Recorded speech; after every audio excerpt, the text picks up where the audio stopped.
Let's talk Tanya for the 7th of Tishrei. In the last few days, we've mentioned several times that the ability to create something from nothing, what's known as yesh mi'ayin, is within the power of God Himself only. There is no other entity other than God that creates something from nothing. We actually know this for a fact. We know that no human being can create something from nothing, but also in a deeper sense, when we're talking about something from nothing, as we explained in the last few days, we're talking about producing something which does not in any which way sense that it is an extension of the one that produced it. And this is something which only God Himself can do. And why is that?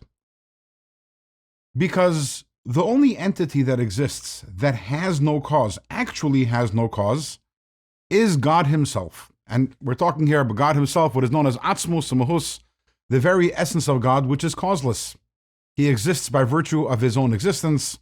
He always exists. He necessarily exists. And everything else, everything that emanates from God, has a cause. And because it has a cause, it is, so to say, trapped in this system of cause and effect. It is the effect of a cause, and therefore, yes, it can also produce other things, but anything that it produces also will see itself as an effect of a cause. Only God Himself, who is causeless Himself, He has the ability to create something which is yesh mi'ayin, something from nothing, something which senses itself as an independent existence, something which senses itself as not having a cause by itself. So yesh mi'ayin, something from nothing, only in the hands of the infinite God. Although at the same time, over the past days, we're talking about how the infinite light of God, what is known as the Or Ein Sof, has the ability to create something from nothing, and that is because the infinite light of God is called light. Even though it is energy, why is it called light? And one of the reasons why it's called light is because light has all the properties of the source of light. Light doesn't have any of its own properties. Everything it has is only from its source. The infinite light of God also, in the words of Chassidus, Or Me'ein HaMoir, the light is similar to the source of the light in the sense that it too therefore has the capacity to create something from nothing.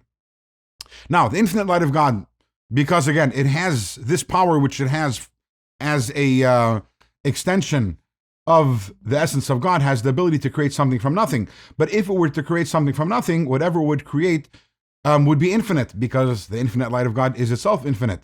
So therefore, the infinite light of God has to enter and merge with the attributes of the world of Atzilut, wisdom, understanding, knowledge, kindness, severity, etc. And when it enters these containers, it attains the color, the picture, the texture of these attributes. So suddenly now the energy of God has definition. Yeah, the energy which now appears to be wisdom, the energy that now appears to be kindness, etc.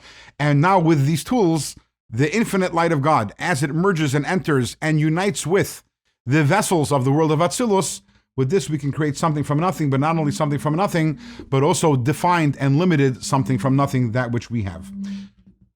And with this we understand the sentence with which we began this chapter, Ihu v'chayo yichad, Ihu v'garmo yichad. We said God, the infinite light of God, it unites with the energies in the world of Atzilut and the vessels in the world of Atzilut. And what is the purpose of this uniting? Is in order to create something from nothing, to create the system of creation. Now, as an aside, something that we can take away from this idea that something from nothing is only within the capabilities of the essence of God Himself, is that when we look around the world, a lot of times we see things, events, phenomena, and we see how they're sourced in God. It makes sense to us. Yes, it makes sense to us how God would create or do something of this sort. And then there are sometimes when we see something and it makes no sense. It's something from nothing. This came from God. We don't see the connection. We don't see how this can be an extension from God.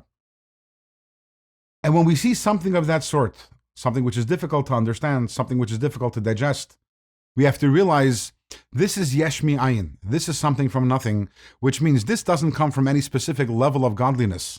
This actually is sourced in the essence of God Himself, which is why we look at it and we can't see its source, remembering the power to create something from nothing is only within the ability of the essence of God Himself. So, we've explained over here how creation comes through the merging of the infinite light of God with the vessels of the attributes of the world of Atzilut. In tomorrow's Tanya, however, the Alter Rebbe will explain how specifically the ability to create something from nothing, although it happens through all the attributes, but it is specifically associated with one attribute, the very last and lowest of the attributes, which is Malchus, royalty.